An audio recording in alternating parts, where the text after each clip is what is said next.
To open this up, we're going to play a little game here. It's called Name That Year. Before we put up the first one, don't put it up yet, Karen. All right. Let's see how smart you guys are, because the last two groups got it in the first try. Yep. Wow.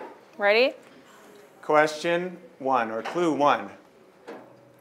The Mayan calendar. 2012. Good job. Hey, look at that. Another Good. genius group. All right, we don't even need the rest of these.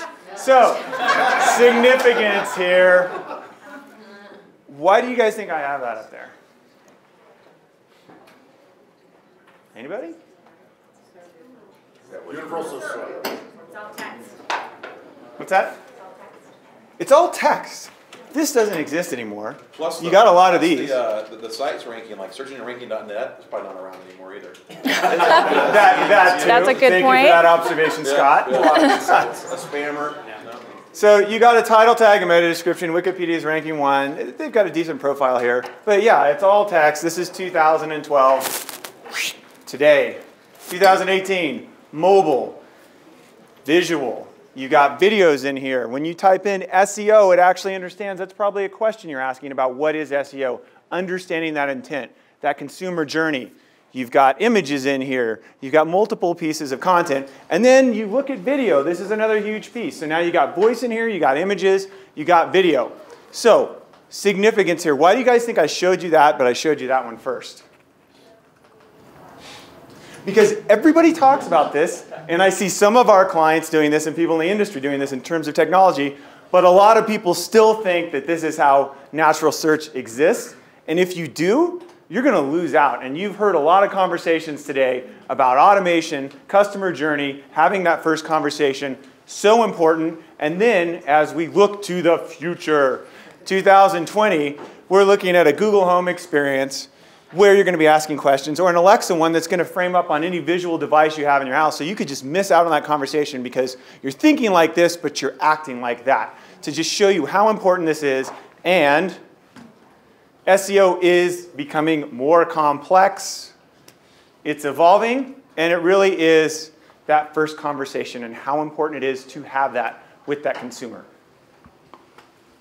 You guys heard this from Sam yesterday. A lot of informational searches are growing. So if you think about your own behavior, if you have a question, you reach in your pocket, you type how to tie a tie or how to bake a pie. And what we see is that 80% of queries are informational. And we're seeing search engines respond to that type of behavior. So this is the SERP for how to style jeans in the summer from Bing. And then this is the one from Google. We wanted to understand how user behavior is changing based on this new layout. So we ran a small-scale usability study where we showed users a screenshot of how to style jeans in the summer. We asked them to click where they felt most compelled to click. And then we also asked them why. So we see a lot of activity in position 0, which is also the #1 search result for voice. And when they told us why they interact with this, it's because it's reputable, it's useful, it's informative. The reason this is so important is that if you take a look at this result, do you see anything that's missing here? Exactly, exactly. This is such a great white space for brands to play in, and because you can't pay to be there, in fact, 70% of informational searches don't result in a paid ad. We have to use organic search to show up for this type of conversation, that first interaction with a brand. And as the SERP is evolving and SEO is evolving, so does your strategy. So that's why we're here today. We're going to talk about content and UX as your new SEO strategy. I am Karen Kysar. I'm the Director of UX, Creative, and Content Marketing. Steve Beatty, I'm the VP of Owned Media. All right, so SEO strategy is evolving. How do you keep up? It's super simple. Create great content for all devices. Make sure make sure the experience is great, and then plan for the future for voice and visual experience. And so, yeah, as we're talking about this, yeah, easier said than done, right? Well, it does have impact. 72% of marketers say relevant content creation was the most effective SEO tactic. And why is that? Because the engines are getting smarter. And if you're creating good content, they know that's going to be the best way to engage with that user. And if you're not, then they're going to go elsewhere. And in particular with Google, they know that Amazon is creeping in on their space more and more every day. So they have to win out in this as well as Bing, in that they can still be an informational portal for people to have that information. And it's really around this first pillar that we're going to talk about, which is create relevant content for the search experience. That's voiced, that's typed, and that's really going to activate into that future that I showed you, that if somebody's using one of these devices, it will eventually become a visual experience that you'll have to be able to plan for. And really producing answers for those experiences. So important, as we've talked so much throughout every presentation you've probably seen from yesterday and today, consumer journey, data, understand your audience, understand the intent. That is the secret sauce that make all of this stuff work. So, great example with T-Mobile here. Huge search volume play, right? 22,000 visitors a month in Google searches for this. iPhone hard reset. So, can anybody tell me why that's a compelling one for them to rank for? With voice search. Anybody? So trying to target people whose iPhone doesn't work. People who need like a cell phone, right? Yeah. Why isn't Apple ranking for that? Shouldn't that be something that they're talking to consumers about? So, 3 things you'll have a takeaway on this. A, by them ranking for that, that could be somebody that's either their customer or not their customer, and now you just solved a major problem they had. So that's a great way to build that relationship. B, in this particular instance, we didn't have to do a lot here. We curated content, found the opportunity with the brand, worked with IT, worked with their content team, worked with their development team, and understand these signals. And I'm going to geek out a little bit. Sometimes this is schema stuff. Scott, Tom, I know you guys know about this stuff. H1 tags, on-page content, sending those signals, putting them sometimes in a list format, delivering the best answer, and then Google says you are the best answer, even though they're not the brand.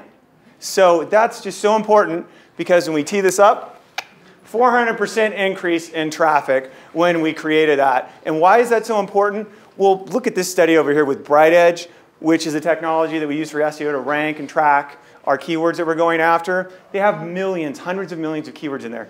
And 25% of their index today is voice. And that's going to continue to grow, which shows you how compelling and important it is to have those conversations.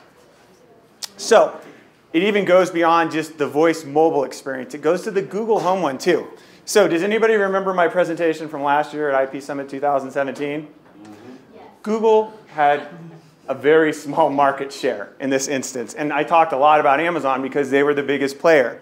Well, they're catching up now. 7.6 million Google Home products sold in the 4th quarter. They've subsidized the price on it now with the Google Mini as well. So they're catching up in the marketplace. And it's a huge win for somebody like T-Mobile to show up for something. Once again, on this one, I'll give you guys the example. Okay, Google. How to hard reset an iPhone 6. Here's some information from the web that might possibly help. On the website support.t-mobile.com, they say, reset the iPhone by holding the... Okay, Google, thanks, you can stop. All right, you get the point. And what else is created in this experience, and this is a learning curve that I think a lot of users are going to have, which is inside of the Google Home app, this starts to generate a mobile card on your phone to say, hey, look, you searched for this. They gave you this data. Now click on this link if you want to visit the site, which gives you actionable data that we can track against. And what did this produce? 1,200% increase in traffic to this page because Google Home was showing up for them. So it just shows you how important those experiences are. And it does produce results for a brand, for an experience that the consumer didn't even think they would probably show up for. So this is a little more complex. Do we have anybody from Merck in the room? Just wanted to give them some props because this is amazing. Pharmaceutical, anybody worked in pharmaceutical before? Raise your hand if you have. Very complex, so many rules and regulations that you have to do. So any win we can get in this space is huge, huge, huge. And what we did with these guys is we worked on the typed experience, which was for a new product they launched called Next Planning, and how does it work. And then we looked at the voice mobile experience for them, and they started showing up for that. And then the Google Home experience as well. So think of it this way, especially with a huge multi-billion-dollar brand where they're running commercials all the time for these products, and people go, okay, well, how does it work? We've covered off on all the spaces and answers they potentially need to help them make a decision to engage with the brand, engage with the brand and then buy from them, which is really creating that right content experience. And the payoff slide, 34% increase in traffic by doing that. So it just shows you how influential this can be when you understand what the user's looking for, next actions they're going to take, and even if they're looking at something offline, how you can drive that to an online conversation. So I'd be remiss if I didn't talk about video here because it is the most thing we do. 500 million hours of videos are watched on YouTube each day. Good Lord. I mean, you guys, what, you go to work and you just watch videos? You go exercise anymore? What's everybody doing? I can't believe some of these statistics. Second biggest search engine in the world, which Google also owns. And the big thing here is for Motor Trends, they're an informational site. And so this is a big win for them, especially for a study or a keyword like this, Cadillac ATS review, 1,000 searches per month. They rank in the top 4 on YouTube for that. So it's not just about voice and typed, it's about video content as well. As we move to that visual space, it's going to be powered by that. And if you guys are just watching videos all day long, I'm sure this does impact you in your influence with the brand. And good uplift from this. In the channel page that we had a link in there, and people were clicking on it after that. They felt it was useful, they liked the content, and then they went on to take further action on the brand's site. So it's clear that content optimization and creation are critical for organic visibility and traffic. SEMrush recently published their top ranking factors for organic search. And at the very top of the list are UX search behaviors, user behavior metrics like time on site, direct traffic to your site, bounce rate, pages viewed. And these are metrics that we can impact with improving our user experience. When we're optimizing for the customer experience, we don't have to pay for that customer to come back again. They will visit on their own. So imagine this scenario, you're doing a search, you get a really compelling result, you click on it, and then you go to the site, and it's not as compelling as the search result that you saw. Brands recognize that we have to create a consistent experience across all touch points, and one of the brands that we're working with is Culligan Water. Culligan Water creates products that solve for water problems, and their objective for their site is to collect leads for people who are interested in their product. They also recognize that there's a need for consistent experience, and we're on this journey together. So iProspect and Culligan are working together. We've certainly seen some successes. We run into challenges, and I would like to talk to you today about the successes we've seen and how we approach these challenges that we're running into.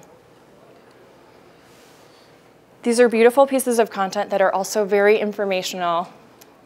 iProspect's content and UX team created these pieces of content that actually don't talk about Culligan's product at all. So we're answering questions that we know users are asking, like, what is the difference between a water softener and a water filtration system?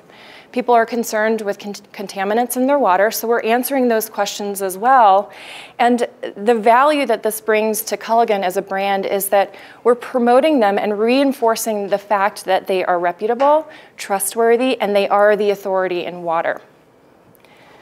The added benefit is that users who engage with this content spend 250% more time on the site, viewed 600% more pages, and convert at a 90% higher rate. So if we're looking at those ranking factors, time on site, pages viewed, we're directly impacting these metrics by creating great content with a great experience. So if you are an attendee at any other client summit that we've had, even this session, we know that understanding our audience is key to talking to them.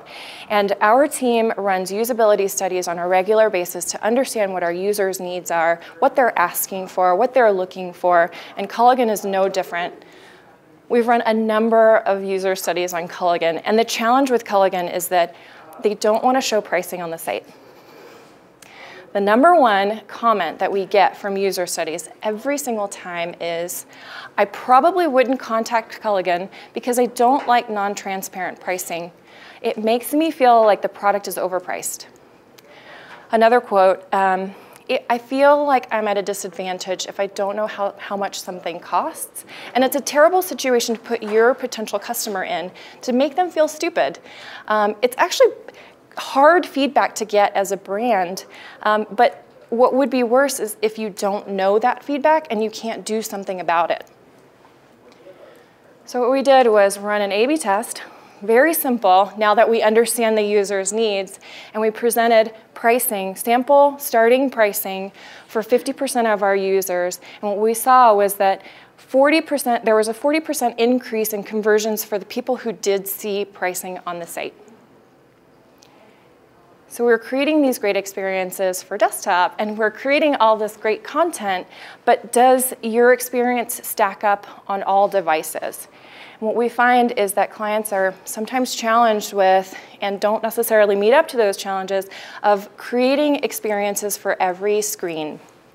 We found that with Culligan, the conversion rate for mobile was lower than expected, so we ran a mobile user study recently, and the very basic task that we asked users to perform was to find a product. Find a product that solves your need. And so I'm going to share a very short user testing clip, and you'll see her struggling. It's painful, but power through it. Okay, I'm just scrolling through. It still has some description. Scrolling. But I'm not really seeing. Okay, so I guess this is the list. I'm going to stop there. It's pretty cringeworthy to hear that. That's direct feedback from a potential user. And it's not that the information isn't there. It's just not provided in a format that's right for that device. So our long-term solution is to optimize the mobile experience, and our interim solution is something that you guys heard about today. So we're partnering with Bing, we're creating a chatbot for Culligan's website, and we're using the chatbot to help users answer questions. We know from user testing, user research, people are asking, how much does a water softener cost? Maybe we're not allowed to say that on the site, but that one-to-one interaction allows us to answer these questions without presenting it to everyone. Help users complete tasks. So Purna mentioned today, if we can shave time off users' daily tasks, we're providing a lot of value as a brand. So somebody might need to pay a bill but can't get to it easily. Let's drive them quickly to that feature on the website. Then we can inform content strategy. So this might seem like a weird thing to do with a chatbot, but it's a really great way to have that one-to-one conversation. This is the way that customers are actually asking questions directly of your brand and your product. So water quality in Birmingham, Alabama might be something that nobody searches because Birmingham has really great water and it's delicious and sweet. But people might actually ask about water quality in their area. So this helps us understand the questions that people are asking. How can we provide more valuable information without necessarily selling the product? And overall, as we're taking all this research, the input that we're getting from the chatbot, the research that we're performing, the testing that we're running, the qualitative data and the quantitative data, we can take all of this information and create a plan to improve site experience and really customer experience. So just so you guys all know, she's from Birmingham, and that's why she thinks the water tastes so good. As a little FYI there, so there might be some subjective matter content right there. So, as you've heard a lot of these conversations about automation, AI, and we've kind of walked you through why content is important to engage with that search experience, to have that first conversation, then the site experience to really lead them and add value into why they can take further actions, and your brand provides that to them. We're now going to look at voice and visual and just talk about why you need to be doing this and why in the future and now it's going to be so important. And I know Purna had a stat similar to this morning, but this one blows me away. 85% of relationships that you'll have with the brand, there's not going to be any human interaction. So it just shows you how important these little logo guys are. Does everybody know what those are? Anybody? Google, Alexa, Cortana. So in today's marketplace, you're marketing to people. In tomorrow's, it's going to be marketing to people and marketing to machines. And that's where Alexa comes in. Google's gaining ground, but they're still dominating this space with 32 million total devices, 100 million Prime customers, and 30,000 Alexa skills. Does anybody remember last year when I presented this, how many skills I had mentioned in the presentation in 2017? 17,000. It was like 8. Yeah, well, I guess she doesn't know either. I think it was around 8,000, and I mean, it's crazy how fast this is growing. I mean, I'd say the most important thing to remember in this, and this is where you go from conversation first by second, is don't just build it, build value, because that's what you're trying to drive with that. With Johnny Walker, we actually did that with an Alexa app that we did for a recipe section for them that you could call it up. It gave you Scotch recipes. It had a one-on-one Scotch for people that wanted to maybe get into the industry and look at different bourbons and whiskeys that they could try. And it could tell you locations to go to.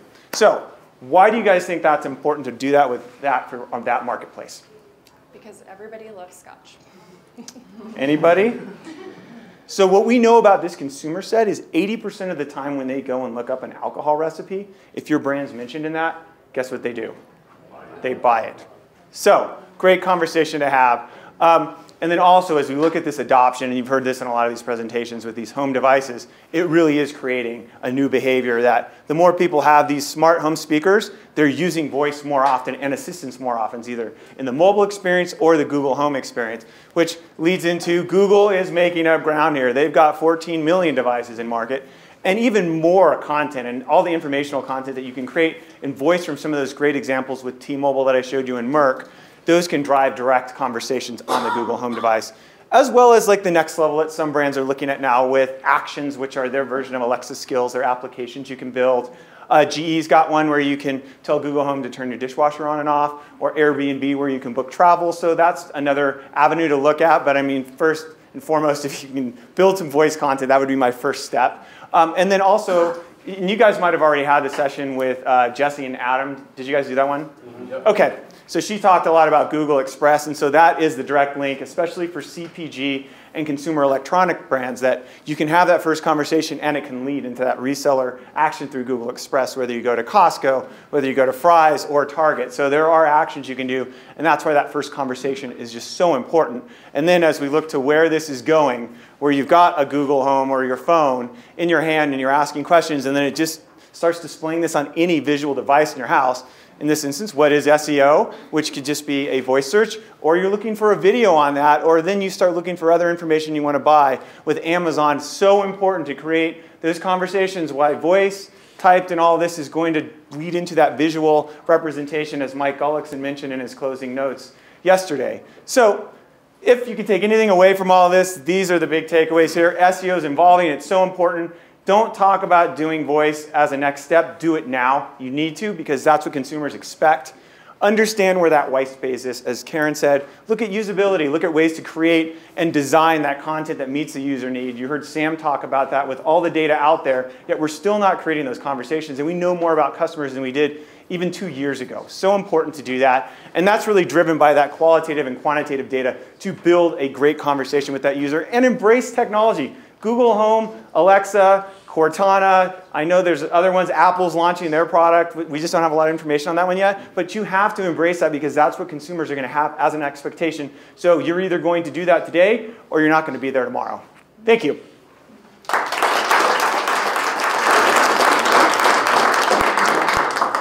think we have just a couple of minutes for questions before you move on. Can you talk to measurement, right? Like, have you guys had direct conversations with sort of Google Home team and Amazon about the ability for brands to have attribution, especially within like Google Analytics, right? Like, you can look for long tail keywords.